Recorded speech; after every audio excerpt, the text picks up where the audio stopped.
গঙ্গার পানি বন্টন চুক্তি পর্যালোচনা করতে বাংলাদেশ ও ভারতের যৌথ নদী কমিশনের ৮৬তম বৈঠকে যোগ দিতে এখন কলকাতায় বাংলাদেশের প্রতিনিধি দল।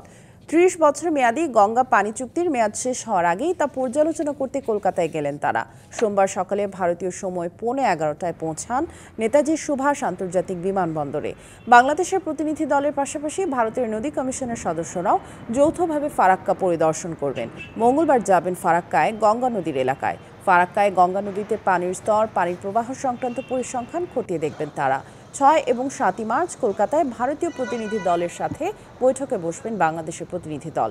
৭ সদস্যের এই প্রতিনিধি দলের নেতৃত্ব দিচ্ছেন যৌথ নদী কমিশন JRCBর সদস্য মোহাম্মদ আবুল হোসেন।